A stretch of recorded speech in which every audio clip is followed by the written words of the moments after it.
And again, a very sad day for the children of America. Oh, please. Look, despite the court's ruling and a legal tab of roughly $2.3 million billed to the American taxpayers, Congressman Holzkamp is planning to file a constitutional amendment to restore DOMA. With me again, Kenji Yoshino, constitutional law professor at NYU, Rashad Robinson, executive director of Color of Change, and joining the group, Democratic strategist and longtime gay rights activist and advocate, Richard Socarides. Thanks so much, you guys, for staying with me. Richard, I want to start with you because we've got 13 states now and the District of Columbia that recognize same-sex marriage, but we've got 37 states that don't, and a lot of legal issues to sort out along the way. What's next in this movement?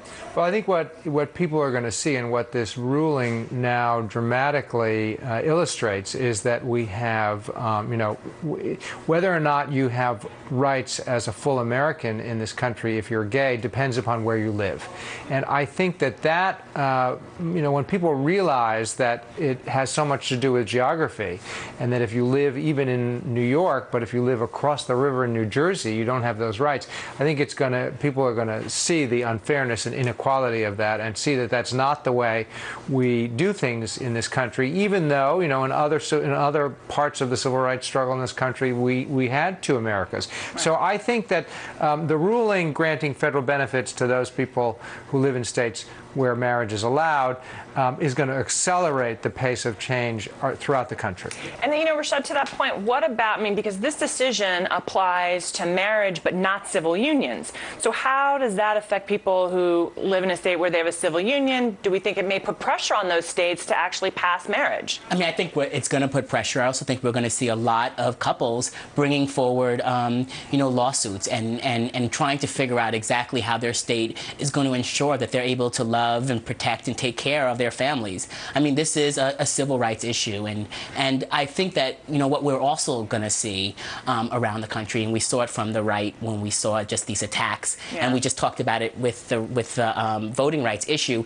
is attacks to marriage. The gay rights movement can learn a lot from what the civil rights movement went through this past week in terms of the way that racial justice has been reframed as racial entitlement. Mm-hmm. And we're going to see sort of all sorts of tactics, whether it's religious exemptions and other things being put forward to try to attack this victory. But Rashad, one of the things that strikes me is that this feels very much, and we've talked about this a lot, as a generational issue. All those folks that we just saw, slamming the ruling were older, and they were white, and they were men, right?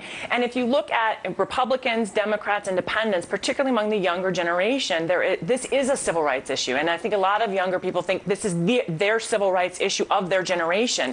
And so I'm wondering, with the folks that you work with, is that passion to kind of keep this movement going as a civil rights issue, again, whether you're gay or straight, is that part of what you're seeing? Well, I think that the powerful thing we've seen with the gay rights movement around the country is that it's been an ally movement in so many ways. You see folks taking up the call who are not necessarily impacted themselves, but see the fact that this injustice exists and want to take up the call. And that's what we've seen in successful movements all around the country. So absolutely, this movement, like so many others, is being led by young voices and is tapping into culture and technology in ways that all of us can really learn from.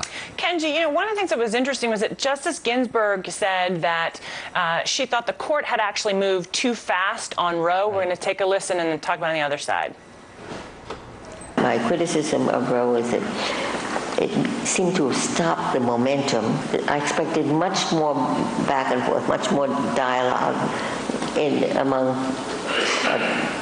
people who play in the political process. And that would have been my ideal picture of how this issue would have gotten resolved.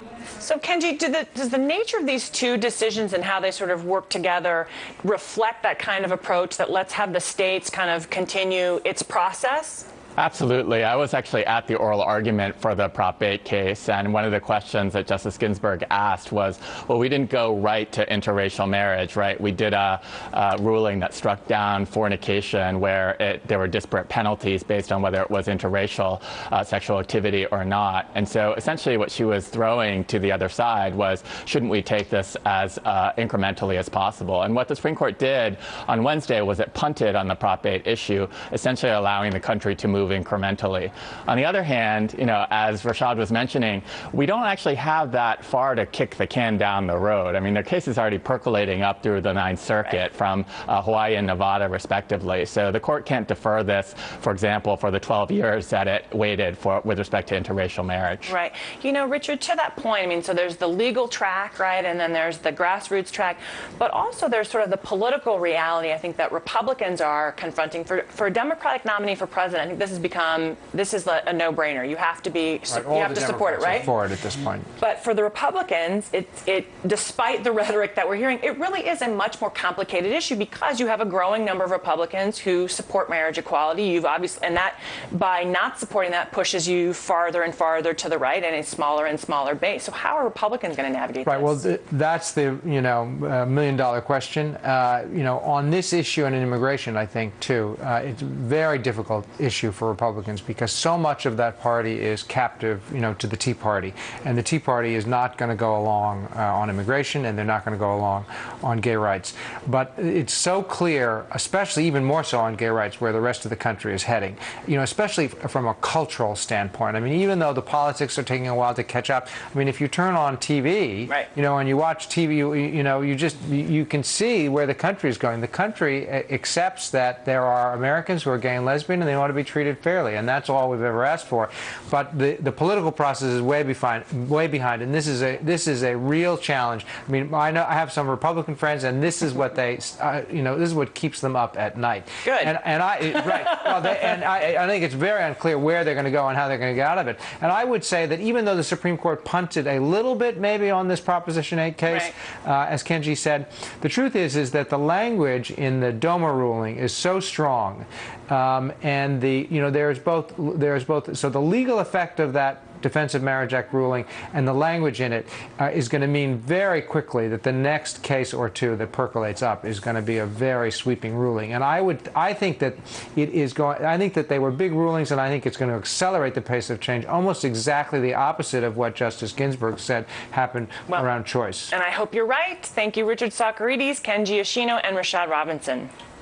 Coming up, race and culture at the front and center of the George Zimmerman trial, and a disruptor goes national. This is